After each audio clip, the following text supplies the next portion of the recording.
अभी जो गुरु माँ ने भजन गाया उसमें गुरु को शिव रूप जानो। शिव पुराण में भी शिव जी कहते हैं पार्वती को कि पार्वती, मैं सारी सृष्टि में व्याप्त हूँ, निराकार रूप से सारी सृष्टि में व्याप्त हूँ। ऐसा कोई स्थान नहीं है जहाँ मैं नहीं हूँ।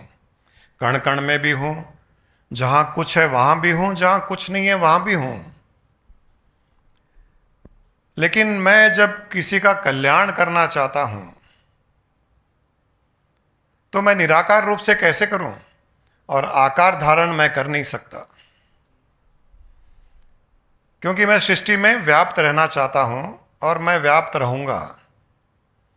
तो इसलिए जो आकारधारी है, जो मनुष्य आकारधारी है, जो मनुष्य शरीर में है और जिसको शरीर के द्वारा ही ज्ञान दिया जा सकता है, किसी शरीर के द्वारा उसका कल्याण किया जा सकता है, तो मैं कैसे करूं जब मैं निराकार सारी सृष्टि में व्याप्त हूं।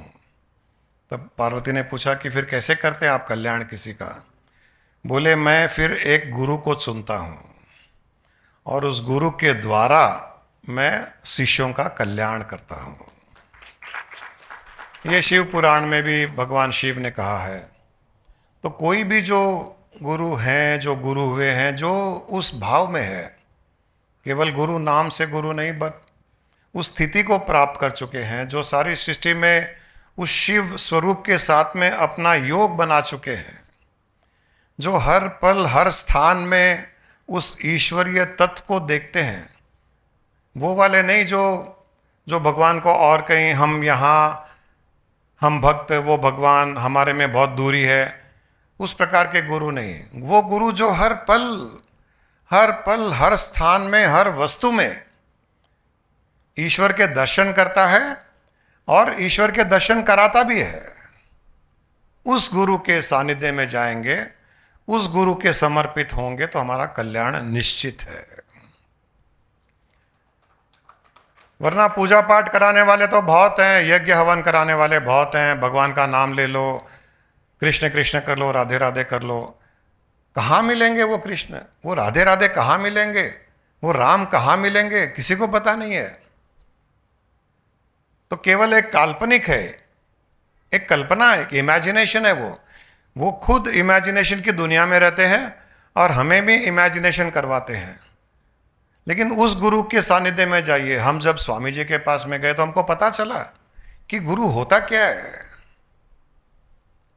ऐसा कोई पल नहीं है जब वो ईश्वरीय तत्व के साथ में जुड़े हुए नहीं है। ऐसी कोई वस्तु नहीं है, ऐसा कोई ऑब्जेक्ट नहीं है जिसमें वो ईश्वरीय तत्व को रिवील नहीं किया है उन्होंने। ऐसा कोई जीव नहीं है जिसमें उस परम चेतना के दर्शन न किए हो। हर पल उस ईश्वरीय तत्व के साथ में अपना जुड़ाव अनुभव करते थे। वो हर पल ultimate union with the supreme divine. वो हमको कभी भी ऐसा नहीं कहे, स्वामी जी ने नहीं कहा कि तुम पूजा करो, तुम पाठ करो, तुम भगवान का नाम लो। कोई नाम सिमरन नहीं। किस लिए नाम सिमरन? तुम उससे अलग ही नहीं हो तो नाम सिमरन किससे? हम जिससे अलग होते हैं उसका नाम लेते हैं। हम अपना स्वयं का नाम कितने बार लेते हैं दिन में? कोई भी अपना नाम तो लेता ही नहीं है।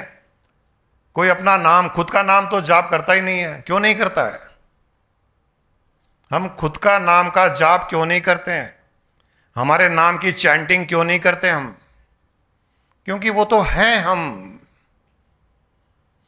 तो जो हम हैं उसका जाप नहीं होता है।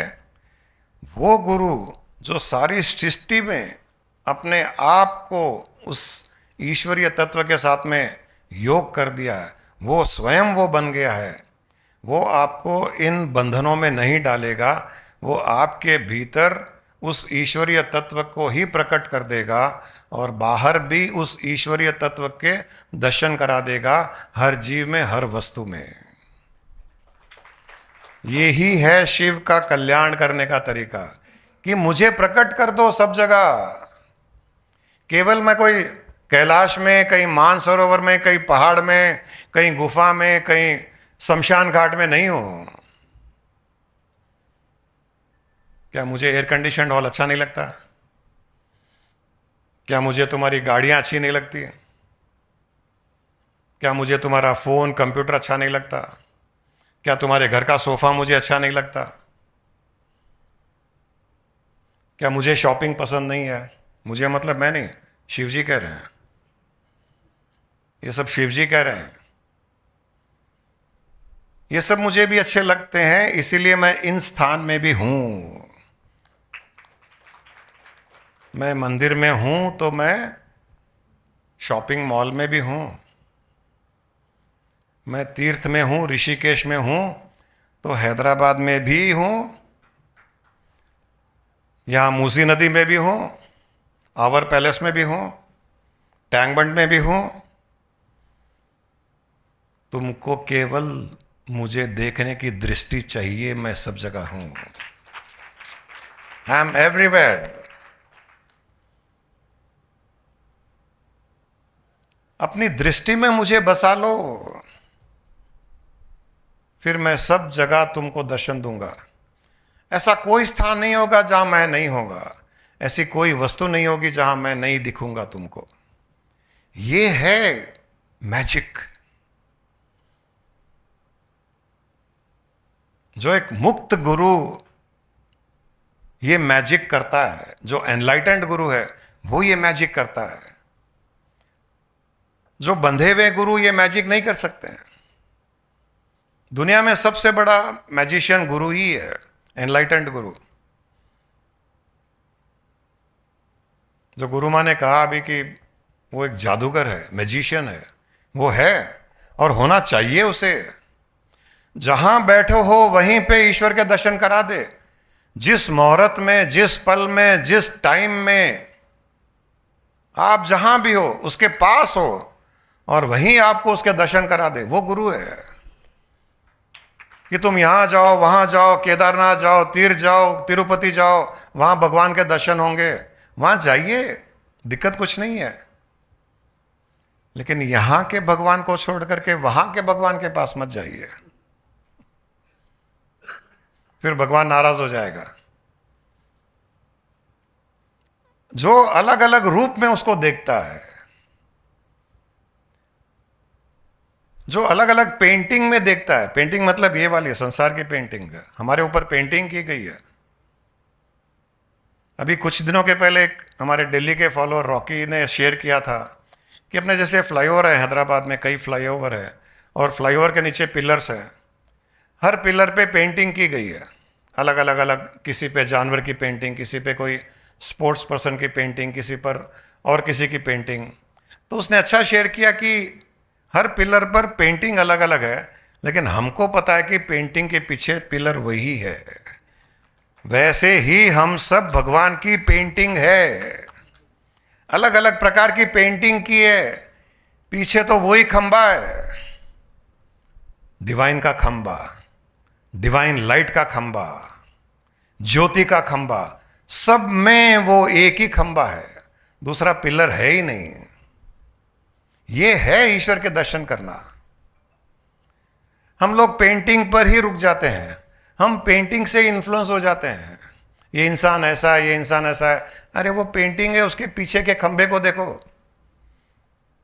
पिछले बार भी कहा था, प्रहलाद ने खंबे में देख लिया, उसने एक पेंटिंग को नहीं देखा, खंबे में देख लिया भगवान को, भगवान आ गए। यहां बैठे किसी भी पेंटिंग में भगवान को देख लो, भगवान आ जाएंगे बाहर। वो श्रद्धा, वो विश्वास होना चाहिए। और भगवान संसार में आते रहते हैं, जाते रहते हैं। अभी कोई पेंटिंग खराब हो गई तो क्या करते हैं, वहां पर एक वापस प्राइमर डाल करके नई पेंटिंग बनाते हैं। तो जब कोई मरता है तो उसका मतलब है कि भगवान वहां पर प्राइमर डाल दिया, उसको हटाओ, नई पेंटिंग लाओ, फिर नई पेंटिंग लाते हैं। ये मरना पैदा होना भी है, एक पेंटिंग का जाना दूसरी पेंटिंग का आना है। इस प्रकार से जब हम देखेंगे किसी भी चीज को तो हमको कोई भी चीज इफेक्ट नहीं करेगी। हम घर में भी जब कोई क्रैक्स आते हैं तो हम पेंटिंग कराते हैं ना, क्रैक को पहले चिप ऑफ करते हैं, फिर प्राइमर डालते हैं, फिर नई पेंट करते हैं। अब वो जो पेंट चिप हो गया, उसमें अगर बुद्धि होती, वो कहता कि मुझे मार रहे हैं, तो मैं बूढ़ा हो गया तो क्या हुआ, मुझे मार क्यों रहे हो। लेकिन उसको तो हटना पड़ता है नया कलर आने के लिए, नया पेंट आने के लिए। वैसे जब हम बूढ़े हो जाते हैं या किसी प्रारब्ध कारण से जवानी में चले जाते हैं, तो मतलब वो जीव में क्रैक आ गया, भगवान उसको हटा करके नया प्राइमर डाल करके उसको वापस लाएगा नई पेंटिंग के द्वारा। ये जब समझ में आने लगता है तो मोह शोक सब खत्म हो जाता है, हम इनसे ऊपर उठ जाते हैं। ये लीला है, उस ईश्वर की लीला है। लीला को लीला के जैसे देखो तो एंजॉय करोगे, और लीला में फंस जाओगे तो दुखी हो जाओगे। इतना ही अंतर है, दुख में और सुख में अंतर इतना ही है कि जो बाहर लीला चल रही है, उस लीला में अपने आप को एक कैरेक्टर मान करके उसको सच मान लोगे। जो लीला को सच मान लेगा वो दुखी हो जाएगा, जो लीला को लीला देख करके मनोरंजन एंटरटेनमेंट देखेगा वो सुखी रहेगा। दुख सुख में ज्यादा अंतर नहीं है, और इस लीला को कोई आज तक रोक नहीं पाया, न ये रुकेगी। भगवान खुद नहीं रोक पाते हैं इस लीला को। जब इस लीला को रोका नहीं जा सकता, रोज परिस्थितियां बदलेगी, सिचुएशंस विल कीप चेंजिंग, रोज नई परिस्थितियां उत्पन्न होंगी। घर में होगी, परिवार में होगी, व्यापार में होगी, प्रोफेशन में होगी, वेदर में होगी, ट्रैफिक में होगी, गवर्नमेंट में होगी, आपके इमोशंस में होगी। ये रुकने वाली नहीं है, इस सृष्टि में तो ये रुकने वाली नहीं है। जब ये रुकने वाली नहीं है, ये परिस्थितियां रुकने वाली नहीं है, ये बदलने वाली है। इंसान बदलने वाला है, इमोशंस बदलने वाले हैं, शरीर पैदा होने वाले हैं, शरीर मरने वाले हैं, बिल्डिंग्स गिरने वाली है, बिल्डिंग्स नई बनने वाली है, रोड टूटेंगे, रोड नए बनेंगे, पुरानी गाड़ियां कंडम की जाएगी, नई गाड़ियां रोड पर आएगी। ये चलने वाली है। जब ये चलने वाली है तो दुख काहे का होए। इनसे निसंग रहना पड़ेगा, इनसे अलग होना पड़ेगा, इसको एंजॉय करना पड़ेगा। ये एंटरटेनमेंट है। ये जो इंसान इस सृष्टि को एंटरटेनमेंट देखेगा तो सृष्टि एंटरटेनमेंट ही हो जाएगी, और जो सृष्टि को सत्य देखेगा तो सृष्टि उसके ऊपर हावी होकर के उसको निचोड़ देगी, उसके प्राण खींच लेगी, रुलाएगी, डिप्रेस करेगी। अब ये आपके ऊपर है कि इस दुनिया को अपने ऊपर हावी देना या न देना, ये हमारे ऊपर है। ये दुनिया में ताकत नहीं है कि हम पर हावी हो जाए, क्योंकि जो भी हमसे बाहर है, जो परिस्थितियां हमसे बाहर है, जो सिचुएशन हमसे बाहर है, वो उसमें ताकत नहीं है आपके ऊपर इन्फ्लुएंस करने की या आपके ऊपर हावी होने देने की। ये हम होने देते हैं तो हावी होती है, और अगर आप हावी न होने दो तो दुनिया की कोई परिस्थिति, कोई इंसान आपके ऊपर हावी नहीं हो सकता है। कितनी बड़ी शक्ति दी है ईश्वर ने, इतनी बड़ी शक्ति जो उसने अपने पास रखी है और मनुष्य को दी है। उसने अपने पास भी रखी है ये, और केवल मनुष्य को दी है, बाकी 84 लाख योनियों को नहीं दी है। 84 लाख योनियां परिस्थितियों से प्रभावित होते हैं, इन्फ्लुएंस होते हैं, केवल मनुष्य को दी है, और मनुष्य ही इस शक्ति का उपयोग नहीं करता है। हर परिस्थिति से हम दुखी होते हैं, हर इंसान से दुखी होते हैं, किसी के आचरण से दुखी होते हैं, किसी के व्यवहार से दुखी होते हैं। क्या हमको भगवान ने गारंटी दे के भेजा है क्या कि जाओ हर चीज तुम्हारे हिसाब से होगी, जैसा तुम चाहोगे वैसा ही संसार में होगा। कोई गारंटी दे के भेजी है? गारंटी कार्ड है हमारे पास? भगवान ने बोला ही नहीं ऐसा कि सब तुम्हारी बात सुनेंगे, तुम्हारी कोई आलोचना नहीं करेगा, तुम्हारी कोई क्रिटिसाइज नहीं करेगा, तुमको पीठ पीछे कोई गालियां नहीं देगा। ये सब नहीं बोला है। ये सब होने वाला है। तुम्हारा एक्सीडेंट भी होगा, तुम्हारी टांग भी टूटेगी, तुम्हारे परिवार के लोग भी मरेंगे, नए पैदा भी होंगे, सब होने वाला है। तुम्हारा नुकसान भी होगा बिजनेस में, तुमको कोई धोखा भी देगा, तुम गलत डिसीजंस भी लोगे, हस्बैंड वाइफ में झगड़े भी होंगे, बच्चों की परवरिश अच्छी नहीं होगी, फिर बच्चे तुम्हारे ऊपर हावी होंगे। ये सब होगा। उसने पहले बोल के भेजा, हम भूल गए। पैदा होने से पहले बोल के भेजा था। उसने गुरु मंत्र के जैसे भगवान मंत्र दिया था कि देख तुझे संसार में जाना है क्या? तो हमने बोला हाँ जाना है, मुझे मज़े करना है। हम नहीं बोला हमको जाना है। अच्छा जा। तो उसने बोला देख ये सब होगा। बोले ठीक है, मज़े तो करूँगा ना। अभी आने के बाद में भगवान की बात भूल गए। वो जैसे एक गुरु था, एक बहुत बड़े संत थे, उनको पता था कि उनका एक कर्म बाकी रह गया है, उस कर्म को भोगने पर मोक्ष मिल जाएगा। उनको ज्ञान था। सारे कर्म कट गए, एक कर्म रह गया। तो उन्होंने अपने शिष्यों को बुलाया, बोला देखो अब मुझे मोक्ष चाहिए, मुक्ति चाहिए।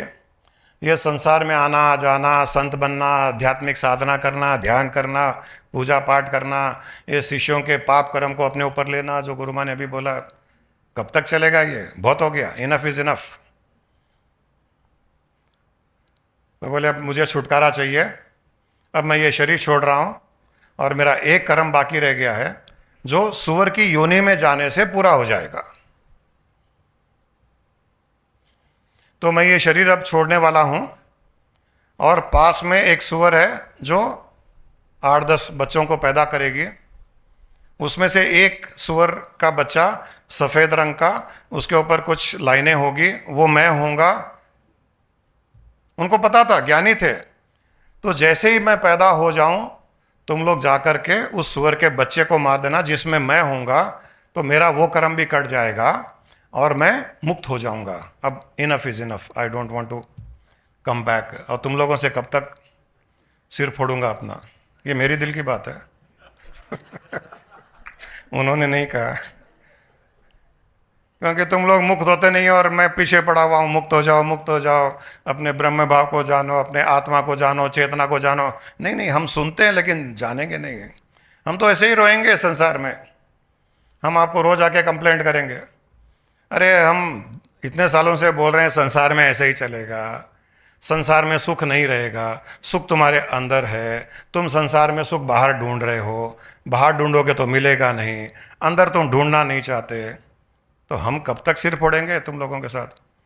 तो वो संत भी बेचारा वैसा ही कुछ हो गया था। कितने बार आर पैलेस में आकर के कितने सालों तक सत्संग करेगा। तो शिष्यों ने कहा कि गुरुजी हम आपको कैसे मारेंगे? सूअर की योनि में हम हमारे गुरु को कैसे मारेंगे? बोले रे तुम मुझे मारोगे नहीं, तुम मुझे मुक्त करने में हेल्प करोगे, तुम मारोगे नहीं, उससे ही मेरी मुक्ति होगी। ये शरीर मैं छोड़ रहा हूं, सूअर की योनि में पैदा हो जाऊंगा, उस सूअर को मार देना, मैं मुक्त हो जाऊंगा, मेरा मोक्ष हो जाएगा, मैं शिव से नारायण से मिल जाऊंगा, योग हो जाएगा मेरा, फिर संसार में आने जाने का क्रम जो है खत्म हो जाएगा। बोले ठीक है आपकी जो आज्ञा। गुरुजी ध्यान में बैठे, ध्यान में बैठ करके प्राण छोड़ दिए। जैसे ही प्राण छोड़े सबको पता चल गया और वो भागे भागे गए जहाँ सूअर पैदा करने वाला था बच्चों को। उन्होंने बता दिया था वहाँ पर सूअर बच्चों को पैदा करेगा, तो वहाँ पैदा हो गए। सूअर बहुत सारे बच्चे पैदा करता है एक साथ में, 8, 10, 15, 20 पता नहीं कितने करता है। हम तो एक आध भी नहीं संभाल पाते हैं। तो उन्होंने देखा कि वो सफ़ेद रंग का वो लाइन वाला सूअर का बच्चा था, तो उन्होंने एक वो लिया चाकू बड़ा, गुरुजी ने बोला था। तो शिष्यों ने पहले तो मन में आया कि गुरुजी को कैसे मारेंगे, अंदर तो गुरुजी है, उनको पता है। वो- अंदर तो गुरु जी है बेचारे, ऊपर से सुअर का चोला। तो जैसे ही वो मारने गए, गुरु जी की आवाज में, क्योंकि सिद्ध पुरुष थे, बोला अरे क्या कर रहे हो तुम। ने गुरु जी की आवाज सुनी, इधर उधर देखा, बोले रे मैं अंदर से बोल रहा हूं।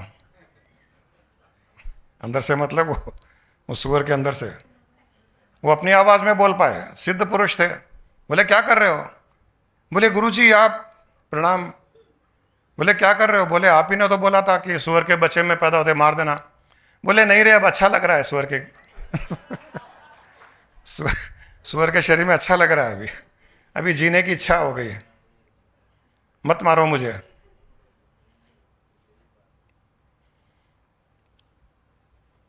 इंसान जैसे ही थोड़ा सुखी होता है दुख भूल जाता है, और जैसे थोड़ा दुखी होता है सुख भूल जाता है। सुख को याद नहीं रखता, अरे हमने सुख भी भोगा था, और मुक्ति के लिए गए थे वो भी भूल जाता है। अब वो सुअर की योनि, वो कीचड़, अच्छा लग रहा है, दूध पी रहा है माँ का, माँ लाड कर रही है उसको। उसको पता नहीं है कुछ टाइम के बाद में, हट्टा कटा होने के बाद में उसको काटा जाएगा, यूरोप में कहीं बेचा जाएगा, यहाँ इंडिया में भी बेचा जाएगा, बहुत पैसे आएंगे। उसको वो पता नहीं है, वो योनि अच्छी लग रही है उसको। हम भी ऐसे ही हैं, सत्संग में आते तो हैं मुक्ति मोक्ष एनलाइटनमेंट के लिए, जाने के टाइम में छोड़ो ये सब, आवर पैलेस के ओनर को मिलने दो एनलाइटनमेंट। अपने तो संसार ही अच्छा है, वही लड़ाई झगड़े, वही खिटपीट खिटपीट, सास बहू बेटा बाप, मस्ती, एंटरटेनमेंट है। ये छोड़ना नहीं चाहते एंटरटेनमेंट। फंसे हुए रहेंगे, टेंशन रहेगा, स्ट्रेस रहेगा, शराब पिएगा इंसान, वीड लेगा, गांजा खाएगा, ये करेगा, लेकिन नहीं छोड़ेगा, क्योंकि सुअर की होनी भी अच्छी लगती है।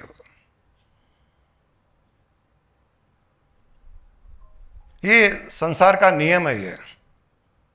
जो इसको समझ जाता है और इससे बाहर निकलना चाहता है और सुअर की योनि में नहीं जाना चाहता है, तो यहां बैठे बैठे मुक्त हो जाओ, यही मोक्ष पालो।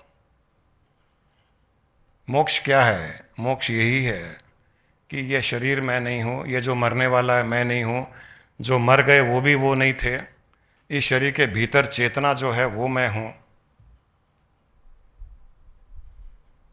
और ये शरीर मिला है इस संसार को भोगने के लिए, एंजॉय करने के लिए, सबसे अच्छा व्यवहार करते हुए सुख शांति से जीने के लिए। बाकी जो संसार में भगवान की लीला चल रही है उसको साक्षी भाव से देखते हुए उसमें उलझना नहीं, ये ध्यान रखते हुए स्वयं की चेतना में आनंद के साथ में जीवन बिताने के लिए मिला है। भक्ति भी उसे ही कहा गया है, स्वस्वरूपानुसंधानम भक्ति रित्य भी दीयते, कि भक्ति भी उसे कहा जाता है जो अपने स्वरूप की भक्ति करता है, अपने स्वरूप अपनी चेतना का ध्यान करता है, अपनी चेतना का निधि ध्यासन करता है। भक्ति भी उसे कहा गया है। हम सोचते हैं कि बाहर कोई भगवान है, उसकी भक्ति करना, भजन करना भक्ति है, ये भी मूर्खता है। स्वस्वरूपानुसंधानम भक्ति रित्य भी दीयते, ये है गुरु का मैजिक। अपने भीतर से ही उस कबूतर को निकाल देता है। जो गुरु माँ ने कहा ना, मुझे भी बचपन में बहुत शौक था मैजिक का। मैं छोटा था जब छोटे छोटे कुछ मैजिक के आइटम्स होते थे, उनसे मैजिक करता था। दो चीज़ें शायद मेरे जीवन में बहुत हेल्प करी है। एक जो मैंने सुनाया था कि 12 साल की उम्र में जैन साधु के जैसे बन करके, मुंह पर पट्टी लगा करके, 2-3 नौकरों को बिठा करके फ़ोटो खिंचवा लिया कि मैं गुरु हूँ। जैन साधु को देख करके मन में आ गया कि हाँ ऐसे बनना चाहिए। 12 साल की उम्र में खाली फ़ोटो खिंचाने के लिए कि कैसा लगता हूँ, था नहीं मन में। और एक मैजिशियन, मैं पीसी सरकार के घर तक पहुँच गया था कलकत्ता में। एक बार कलकत्ता गया हुआ था तो उसके घर चला गया था। पीसी सरकार का नाम सुना होगा आपने, one of the greatest magician. उसके घर पर पहुंच गया था, उसे नहीं मिला, लेकिन वहाँ कई मैजिक के आइटम्स लेकर के आया। वो टोपी होती है, टोपी खाली है, डंडा घुमाता है, कबूतर निकालता है। स्टेज पे तो दिखाते ना ऐसे। वो पीसी सरकार एक अलमारी में जाएगा, अलमारी खोलेंगे गायब हो जाएगा, दूसरी अलमारी खोलेंगे वहां पहुंच जाएगा। तो ऐसे हम मैजिक शो देखे हुए हैं। तो वो मैजिक शो, वो मैजिशियन बनने की इच्छा और वो जैन साधु बनने वाली वो पिक्चर फोटो, शायद दोनों मिल करके मुझे यहाँ बिठा दिए वो कि जाओ तुम भी मैजिक करो, लोगों के अंदर से कबूतर निकालो, उड़ा दो। हम भी कबूतर को पिंजरे में बांध के रखे हैं। कबूतर मतलब क्या, जीवात्मा। अंदर से निकालो उसको, आकाश में उड़ने दो उसको। रामकृष्ण परमहंस उड़ते हुए पक्षियों को देख के समाधि में लग गए, उनकी समाधि लग गई पक्षी को देख करके। वो सफेद रंग के हंस उड़ रहे थे, उनको देखते देखते समाधि लग गई उनकी। उनके भीतर का भी कबूतर उड़ गया था।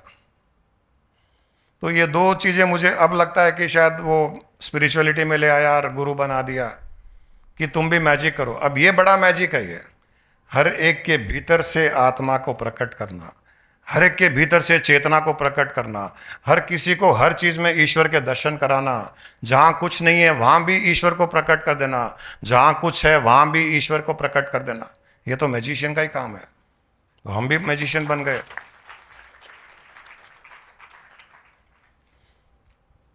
पीसी सरकार को छोड़ करके पीएस सरकार के पास चले गए, पूर्णानंदा स्वामी सरकार।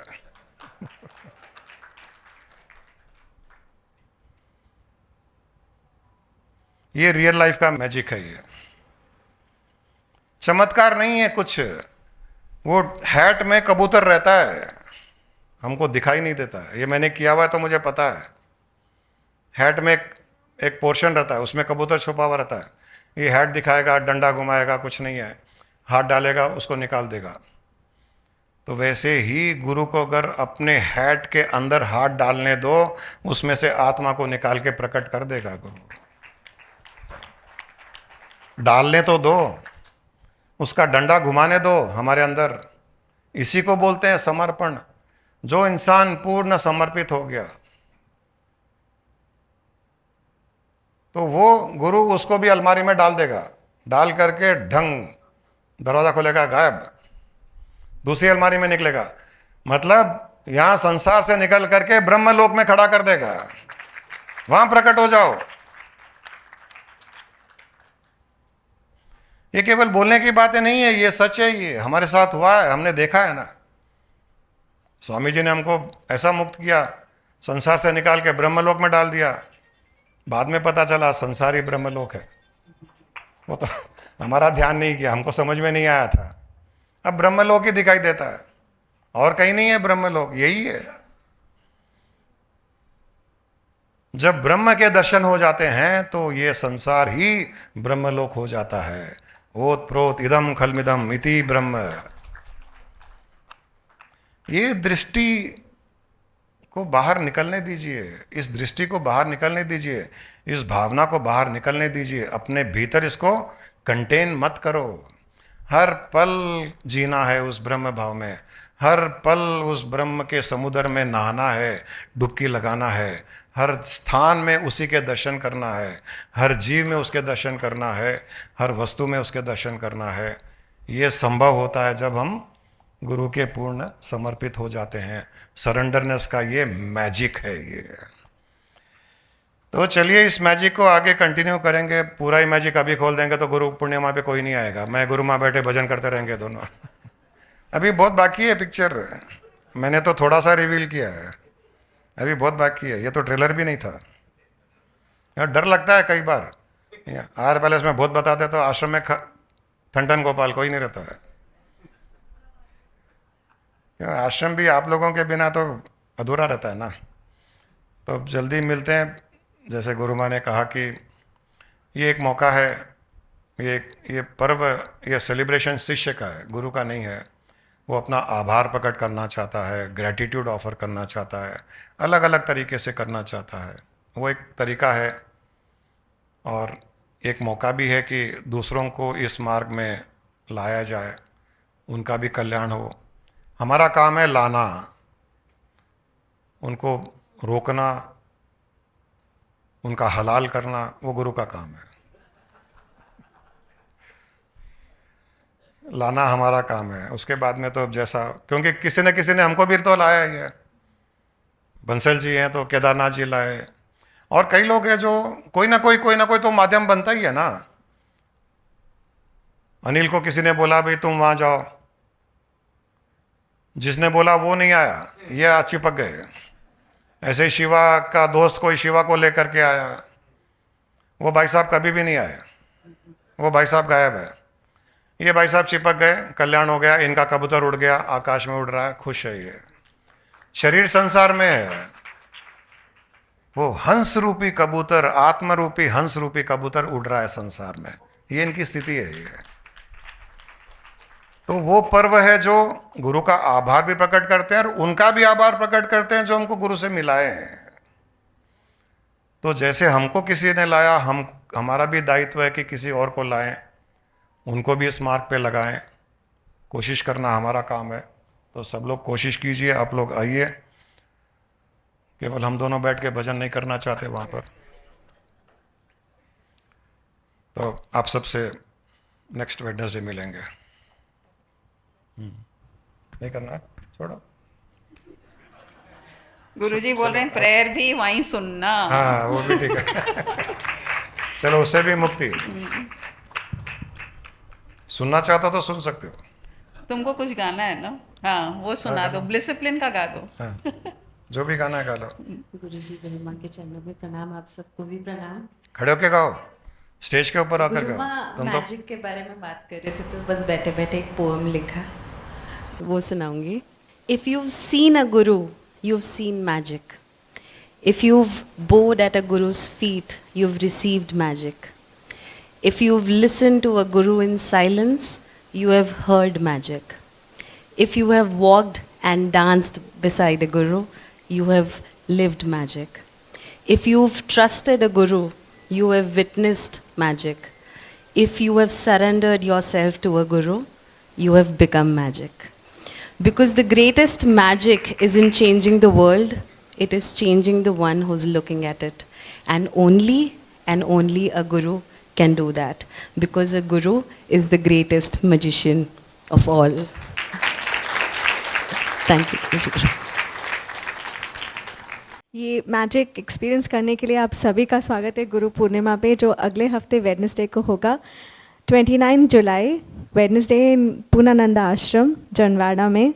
आप सभी आमंत्रित हैं। आप सभी से रिक्वेस्ट है कि प्लीज़ अपनी फैमिली, फ्रेंड्स या किसी को भी, जिसको भी आप कन्विंस कर सकते हैं आने के लिए, प्लीज़ उन्हें लेकर आएँ, ताकि उनकी ज़िंदगी भी वैसे बदले जैसे आपकी बदली है। एक बहुत ही ब्यूटीफुल मौका है टू, जैसे गुरुजी ने बोला, अपना ग्रैटिट्यूड ऑफर करने के लिए टू द गुरुजी, गुरु माँ, स्वामी जी को। तो आप सभी से रिक्वेस्ट है, ज़रूर आएँ। हम एक्सपीरियंस करेंगे गुरु पादुका पूजा। एक बहुत ही ब्यूटीफुल अपॉर्चुनिटी हमें गुरुजी गुरु माँ देते हैं कि हम उनकी गुरु पादुका पूजा कर पाएँ, वो ब्लिस फील कर पाएँ जो उनके पास जाके एक शिष्य अपने गुरु का ब्लिस फील कर पाता है। तो आप सभी से रिक्वेस्ट है, ज़रूर आएँ। We will have a divine skit, we will have mantra jamming, we will have bhajan jamming, we'll have divine dances, and we request all of you to come with and express your gratitude to Guruji and Guru Ma. Thank you.